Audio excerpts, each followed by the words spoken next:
supply chainers, wherever you are in the world. This is Sarah Barnes-Humphrey with you today. Are you ready? Let's talk supply chain.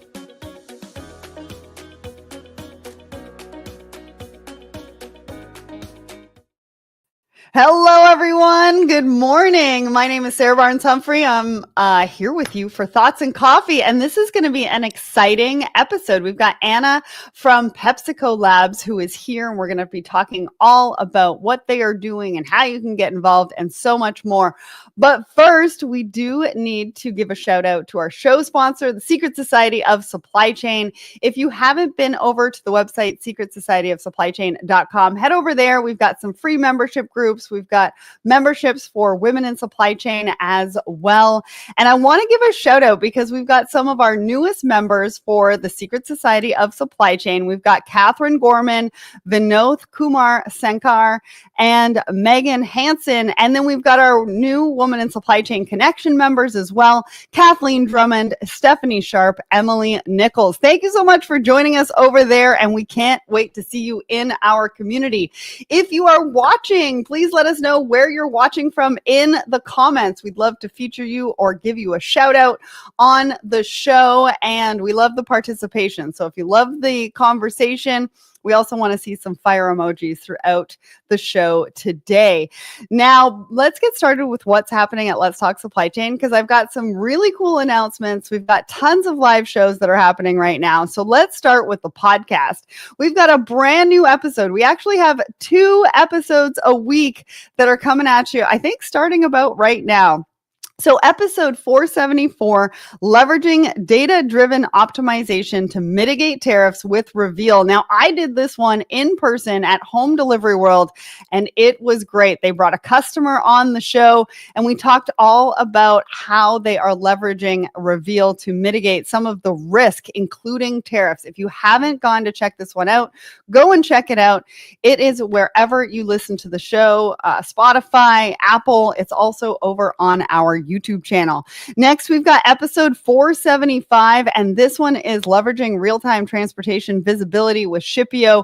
Chris joined me on the show, and we really got into what visibility actually means and why they are thinking about it differently and how they can help you optimize your supply chain. So again, go and check that out wherever you listen to the show.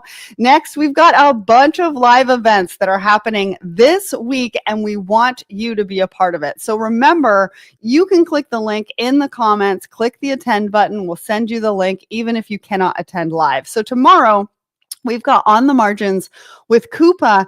We filmed this live at Coupa Inspire just about a month ago in Vegas with Ryan, and he shares some pretty great nuggets, some really good insights about harnessing the potential of Gen AI in procurement. So highly recommend you check that out. That's happening live tomorrow. And then on Thursday, we're going live at 1 p.m. Eastern with CargoWise, talking about the $35 billion cargo theft crisis. Now, this is a big deal. I've been talking a lot about this on the show with people at events, and it is top of mind for supply chain professionals and leaders. So if you have not clicked the attend button, go and click the attend button now. Come and join us or join us afterwards and watch the replay. All right. Last but not least, Eric Johnson is going live at 10 a.m. Eastern on Friday for TPM Today. He is talking about, is your fleet ready for the next wave of automation and forecasting? And you're not going to want to miss that one. Eric always has a great show, so go check that out. Then I don't know if you guys saw this, but we have started putting out some breaking news segments. It's called Let's Talk Supply Chain News. We put our first one out over the last week or so, and we're talking about all of the tariff chaos. I know, the big T word, nobody wants to talk about it. Nobody wants to hear about it, but we do need to talk about it. So go and check that out. The replay is in the comments. We're going to have another one coming out in the next week or so, and we're going to be doing these breaking news segments about once a month. If you want to participate, let us know, because we are building our contributor list and you can be part of that segment. Last but not least, I have a huge announcement. So we are going to be at IANA Expo in Long Beach in September. Now we're going to be recording podcasts on site. So if you're exhibiting, reach out to us because we can do a podcast episode in your booth. But we are also doing we are hosting the first ever pickleball slam at IANA Expo on September 15th. We've got sponsorship opportunities, although they are going very, very quickly. But we're also going to put the link in the comments so that you can sign up as an individual, as a team, and come and play pickleball. We're going to be doing it all afternoon on September 15th, and it's going to be a great time because I don't know if you know this, but more business is being done on the pickleball court than it is being done on the golf course. So I know that was a lot, but thank you so much for bearing with us, getting through this. Click all the links in the comments. We want to see you there. And now it's time to bring up our guest for today. Anna, welcome to the show. Hi. Hey, Sarah. Thank you for having me. How are you? I mean, it's been a while. The last time we saw each other was at Manifest, and we recorded a podcast episode together with OneRail, and that was great. It was great. And I feel like I've been on the road since. It's been 5 months since, and I'm recording this from a hotel room. I was trying to set up like decent lighting and connection before. Yeah, so it's been crazy. Well, you look great. And I think you're not alone. I feel like I've been on the road forever. I think there's a lot of people that are in the audience that feel like they've been on the the road forever. I think everybody tried to like squish everything into May. I don't know. I don't know what happened. But anyways, for anybody who doesn't know who you are, tell us who you are, what you do, and a little bit about PepsiCo Labs. Thank you. Yes. So Anna Farverov, and I lead the tech venture and innovation at PepsiCo, which essentially means that I take PepsiCo's global massive supply chain and connect it with breakthrough technologies and solutions to solve some of our core problems and fast. So imagine doing all of this fast. We launch a lot of pilots, we scale a lot of successful solutions, we go country by country, problem by problem. But I think essentially, at least for me, it's all about people. Right? We're not doing technology for the sake of technology. It's all about listening closely, identifying real problems. It's about moving quickly, building a culture that allows that transformation. It's about helping the people at the end of the line or the front line, or the people that will putting the technology in people's hands versus just chasing shiny toys. It's so true. I actually talk about this all the time as like digital transformation is only 20% technology. It's 80% change management, people. And I feel like I talk about this so much, I might be a little bit of a broken record, but I feel like also we need to hear it that many times for it to sink in and for us to go, oh, wait a second. That's right. I remember that. And yes, we do need to make digital transformation about the people. Yeah, absolutely agree. It starts with people, it goes through people using it, and then the outcome will come from people. At the end, you want a business-driven KPI. You need people to be able to drive that change. Yeah, it's so true. It's so true. And we're going to be talking about pilot purgatory in a minute because we have one of our articles that we're going to be talking about today is around digital transformation, pilot purgatory, which I think up until this morning, I'm not sure I heard that term before. So I'm excited to get into that because I hate to think that companies and people are sort of in that loop. But we definitely have some key insights to get people out of that, which I'm excited to share in just a little bit. All right, let's get to our poll of the week. So we ask everybody a question every single Wednesday morning on our Let's Talk Supply Chain LinkedIn page, and we love to hear from the community. And for this one, we got 291 votes. There is one day left. So if you have not participated in this poll, head over there and make sure that your voice is heard because we want to hear from you. But 291 votes, I mean, that's one of our best polls in quite a while, and it's great to see the participation. Now, the question was, when redesigning a supply chain, which factor should be priority number one? 32% of you said sustainability, which I'm going to get to in a minute, but I'm going to tell you that shocked me. 26% of you said cost, 24% of you said delivery time, and 18% of you said supplier diversification. Anna, when you saw this poll, when you saw the results of the poll, what did you think? What were your thoughts on this? So I love this question. And I think I couldn't choose. I think or we think of supply chain as trade-offs, right? It's cost versus speed versus sustainability. But in reality, it's about resilience. And then resilience is a multiplier of everything. And if you can't adapt quickly, if just one of them breaks, the whole model breaks. So it's really hard to choose. It's about how it all plays together. I mean, think of it as an orchestra, right? If one is out of tune, the whole thing falls apart. Yeah. Yeah. It's so true. And the reason why sustainability, surprised me a little bit. Not that I don't want sustainability to sort of be the number one priority, but I have been having conversations around sustainability. And they haven't been like sustainability has not been necessarily the priority for a lot of organizations. A lot of leaders, a lot of professionals want it to be a priority, but they're having a hard time with leadership to convince them that sustainability needs to be a number one priority. And so I am very happy. So when I say that I'm shocked, I'm happily shocked that sustainability is sort of number one on this list. And I want to just give a shout out to everybody who weighed in. Daniel says, tough decision. I chose supplier diversification mainly because multiple suppliers provide options, and that includes costs and sustainability goals. Charlie says, hard to choose just one. I'm a reliability guy myself. Tom says, none of the above or all of the above. All right. So he's kind of with you on that one, Anna.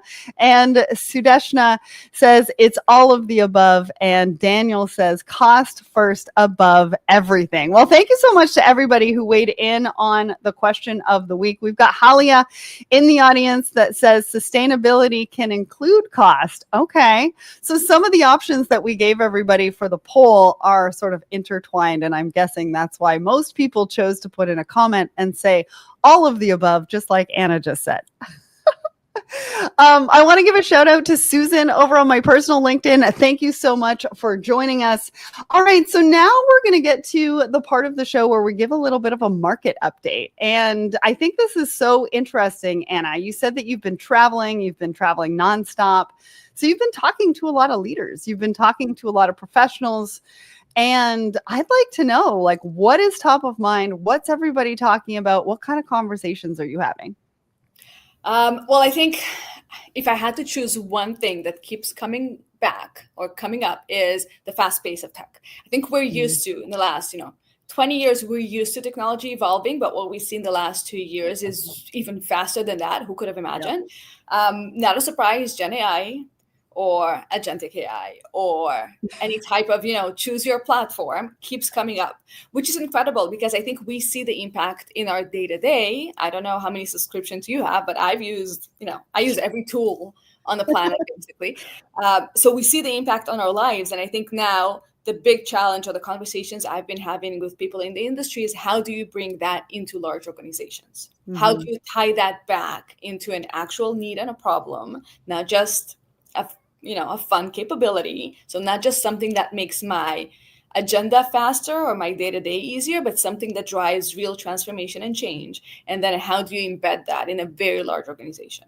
Yeah. And you think leaders are a little bit nervous just because things are changing so quickly? Like, I almost wonder, we look at a new technology and sometimes if that company is not necessarily pivoting fast enough, then we're not pivoting fast enough. If we kind of have to choose the right partner, but it's got to be overwhelming considering some of the options that are out there. I think I think we all understand we have to pivot fast because you will be left behind and we all see it. I think, but it's really hard because we're almost building the plane in the air. So you need to do it in a safe way. So build kind of the regulation and the strategy while you're trying to evolve and while you're trying to test those tools. And there's nobody around you that can be an inspiration. We're all in it at the same time. We're all breaking glass ceilings together. But it's interesting that you talk about subscriptions. So I'm going through this right now because I did not realize how many subscriptions we had as a team. And when you have to change something like an address or the credit card number that you're using or an expiration date or something like that, that's when it all comes to light. And it's a little bit crazy how a small business like mine, how many subscriptions we have and that we're using and that we have to update and change with one thing. Crazy. I agree. I think in PepsiCo, we've allowed access to multiple. So we have at least 2 subscriptions fully embedded in our work tools that are available for all of our employees. And that's 300 1,000 plus employees. And then for specific roles or specific capabilities, we use additional ones. Yeah. Well, and when it comes to digital transformation, I mean, you guys know, because you just said a team of 300,000 people. How do we get that many people involved in a digital transformation? I can't wait to get into that. We'll get into that in a little bit. But first, let's get into our first article. Now, you may have seen my video a couple of weeks ago, which I'll share in just a minute, about digital product passports. And it's not something that we're hearing too much about, but I wanted to bring it to light because I think that this could be a game changer, not only for retailers, but also for supply chain in general. So we're going to put the link to the video and I'll just show that real quick. So I did this video about digital product passports. We'll put the link in the comments so you can go and check that out because I do give a couple of more examples of how we can use it in supply chain and logistics. This particular article talks about how we can use it a little bit more in retail. But one of the reasons why it's being talked about right now is because the EU has a regulation mandatory 2030 that garments and accessories must have a QR code with detailed info of where it was made and where it has been. A couple of reasons of why this is going to be helping is it's going to help fight fakes. So the high-end, retailers that have been fighting fakes for years thinks that this is going to help fight that with them. But it's also going to help with resale and make recycling easier. When you read this article, Anna, what did you think about this? I think this is a great opportunity to further kind of build brand awareness and connect with consumers. So I'm on the supply chain side. By no means I am a consumer expert, but in the world of, consumer products, it's all about how the product makes you feel, how you associate with the product. It's about the story. Mm-hmm. You buy a specific brand, especially if it's a premium brand, because of the story. Yeah. And this is another way to have direct communication with a consumer that is looking for it. Because if you're scanning the barcode, you want to know what stands behind it. So I think it's not about just providing, the regulatory requirements. It's about how do you bring to life your brand story through that, through the traceability mandate. Yeah, well, and it was interesting to me because they mentioned blockchain in this article. And, I'm not entirely sure where we are with blockchain. I don't even know if you want to comment on that, but they do talk about storytelling, community building, and then blockchain-driven royalties.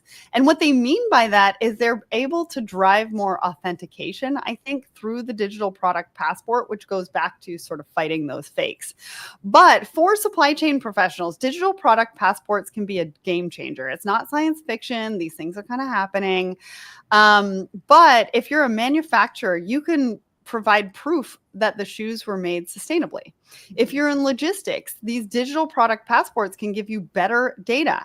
It can help with sustainability claims, right? So that we eliminate some of that greenwashing that's out there and what is happening. And it's talking about how we can use digital product passports instead of just in time, but also just what's needed. So not even just in case, we can use them to figure out inventory levels as well. So lots of different use cases for these digital product passports. And I'm excited to see how they sort of play a role in logistics, supply chain, technology, retail. I think it could be a bit of a game changer. Yeah. And I think it's also going to provide a little bit of shared language too. Yeah. Right? Across the board in how we talk about products, we talk about sustainability and so much more. Yeah. And it will allow to stack the wins. I think if you're already making investments in creating that, which is complex. Yeah. And it's a term we use a lot. So you're making one investment, but usually you need multiple use cases to bring back the return on that investment. So if you're already tracing what, like you mentioned, like how can that take that data into my inventory planning, into my demand planning, into my to operationalize or optimize my entire supply chain. Yeah, absolutely. Now, if you're loving the conversation, I want to see some fire emojis. We got quite a few last week. I want to see some this week because I know that you're learning a lot from Anna today. All right, let's get to our second article. So how PepsiCo avoids pilot purgatory. Now, this is what I was talking about at the beginning. I love the term pilot purgatory because we always talk about testing. You got to test. You have to have a testing environment to be able to test different technologies and see which partners are the best for you and all that kind of stuff. But what we don't want is we don't want to be in pilot purgatory. So talk to me about this particular article. Two things stood out for me. One, you said key priority for leaders is digital transformation, but 75 to 85% of all digital products or projects are stuck in the pilot stage. So talk to me about this article. There's a lot of great information in here, and talk to me about it. Yeah, so it's an article I love. I absolutely love. I think if you've ever been a founder or worked with a VC or even worked in anything in innovation, then you know the term death by pilot or pilot valley of death, or Right. different variations of the same thing, because I think it is. It's easy to be distracted by shiny toys. It's easier to prove something at a small scale, but then taking that to a much larger scale is the complicated part. So how do you have that in mind when you go and test something versus, oh, let me try out another cool toy, right? Mm-hmm. To our generative AI example, how do I take something from a daily use that one person can use to something that is at the fingertips of 300,000 associates? Right. It's so crazy. And this particular article also talks about an example. I think it's called augury. Is that what it's called? Yes. Yeah. And so it talks about one of the examples and one of the strategic partnerships that was, and you've had a ton of successful partnerships. This is only one of them. And it shares an example of how you've partnered with them and what that looked like. And then it also shares lessons learned. Can we talk a little bit about those lessons learned? What does that mean? What should leaders, supply chain professionals, technology teams be focused on so that they can get out of pilot purgatory? I think it is mostly stop, think, and be intentional. Mm-hmm. Start with the problem. Start with how people will use it eventually. And then just try to build the pilot in between the two. Right? So start with, what is the business impact that I am looking to make? I am not trying to do, I'm not monitoring my equipment for the sake of monitoring. I don't want to collect data for the sake of collecting data. I want to impact something that is happening. I want to identify a problem and then solve it. So that is probably number one. And then when you go into the pilot, have that in mind. This is the KPI you're measuring. You might have a list of 100 others. Most of them are a distraction. But you need to be very clear on how you translate that into impact and value that you can measure, you can monetize, you can count in dollars or in water consumption reduction. So it doesn't matter if it's a sustainability driven one or operations or growth, but it has to be something that you can quantify. That's so interesting, right? Because a lot of times we think that we need a piece of technology or a platform or a subscription even that's going to solve for everything that we need. And that's not necessarily always possible, right? And so that one sort of truth to success, like what is that success metric that if we hit that, that means that it's a success and we can take it to the next step, right? Exactly. So with augury, with that example, it was very clear. We were looking to reduce unplanned downtime, which is something that we measure. So TE, which is a standard term in operations. We were looking to reduce that. So how can you do that? And then you do a root cause of what are the different approaches. And there's multiple ways to approach a problem. You select the one that looks good or the most viable to you, given your infrastructure, given your resources, etc. And then you just go and test that quickly, fail quickly. But what you need to be very clear on what does success look like for you and the startup. Yeah. Yeah. And I think you need to communicate that. Like you don't want to be on two different pages as what that looks like. And then you go down, you spend all this time, money, and energy and resources going down one path when really it should have been the other path because that was the measurement of success. Now, I want to give a shout out to Paloma over on my personal LinkedIn. Thanks for joining us. And Michael, thanks for joining us as well. He also gave us a fire emoji. We've had a couple today. But I do want to say, go and check out the article in the comments. And here's the reason why. We talk about lessons learned, and you went through some of those, Anna. Number 1, be focused. 2, pick the right partner. 3, define stakeholders. 4, start smart with scalability in mind. I think that's something that when I read the article, I was like, that is definitely needs to be in the top 5. And number 5 is review period, but also make sure that you're open to pivot, because I think a lot of people think we've made this decision, we need to go down this road, I need to stick all my stakes into it because this is what I've done. But at the end of the day, if it's not going to work, you want to pivot quickly, you want to fail fast. Yes, exactly. And it sounds like when you were listing them one by one, I was thinking, it's how do you take the best of the startup world and the best out of a big company world, right? So big companies need to think of scale in mind all the time. You can't just think of it as an isolated incident, while startups need to pivot and move very fast, which is my day-to-day. I am the bridge. That's what I do and what I love doing. But I'm also aware that those are two very different languages. Think of timelines, right? When the startup says, oh, let's move fast, it means it'll be ready in an hour. When a corporate says, let's move fast, it means we'll get a next connect in a month when everybody's calendar is available. So it's a small anecdote, but it's also like, how do you bring the best of both mindsets into a conversation? Because that's how you make it work. You need to be a bit scrappy. You need to be ready to fail and pivot fast, which big companies not always do well. But you need to think of scale in mind, which is what we do best. I love that. Let's get a meeting together a month or 2 from now when our schedules clear up. You look in the Outlook. When's the next available time? Usually it's 3, 4, 5 weeks. I know, it's crazy, and everybody's just in meetings, right? And then they're working on the weekends to try to catch up. Anyways, we don't want that for anybody. All right, let's get to our last one. So this isn't really an article, but basically we wanted to make sure you knew about PepsiCo Labs. And I think a lot of you have questions around how you can get involved and how you can be seen by potentially Anna and her team. So Anna, talk to us a little bit about how startups can potentially get involved with PepsiCo Labs, what that looks like. So give us as much as you can.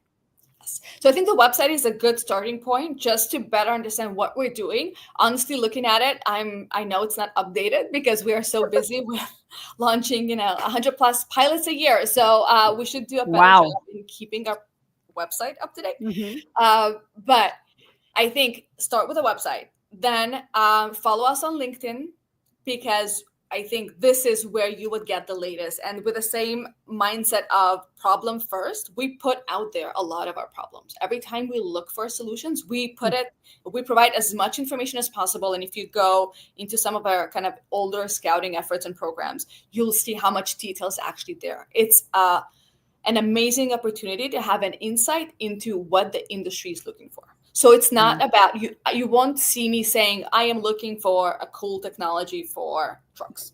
It will be very detailed, and you'll be able to get a glance of what we're looking for, how that will integrate with the rest of our tech ecosystem and strategy. What does success look like? We put the measures right there. So it's and usually it's like a 40-page deck. I think we're also fairly accessible. So I'm traveling a lot. I go to conferences. Just reach out, talk to me. I would say no more than I say yes. And I think that goes to the rest of my team as well. But that also means that we will not distract you and waste your time. That is the last thing that we want. So I'm always happy to give advice, always happy to kind of to share an opinion on either LinkedIn or in person. And I think hearing, no actually means that, it might not be the right time. Yeah. Yeah. There's a lot of reasons for no. It might not be the right time. That might not be something that you're focused on right now. And the product might not be ready.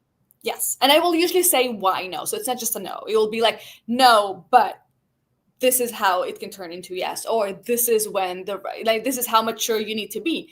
This is when the right time might come, right? So I always try to help, but I think we are always, or at least I try to avoid giving mixed signals and wasting time, because I know how valuable entrepreneur time is, right? Yeah. Founders, they live on a clock. Yeah, they absolutely do. Anna, I think what you and your team are doing is amazing. I just want to appreciate you for coming on the show, your team for helping to make this happen, and for you to be so upfront and be able to give us the information as entrepreneurs, especially in this space around technology. There's so many people coming out with great ideas, and there's so much that we can do, but only so much time as well. And so you're making a huge impact in technology. I love seeing what PepsiCo and PepsiCo Labs are doing around innovation. I appreciate you for coming on and sharing that with us today. Thank you so much for having me. This was so much fun. We need to figure out when we are in the same place next time. Yes, we're going to do this again. Thanks so much to everybody who watched the show. Stay tuned. Next week, I've got John joining me from Street Leaf, and we're going to be talking all about solar and investment and technology and all sorts of different things. So I hope you all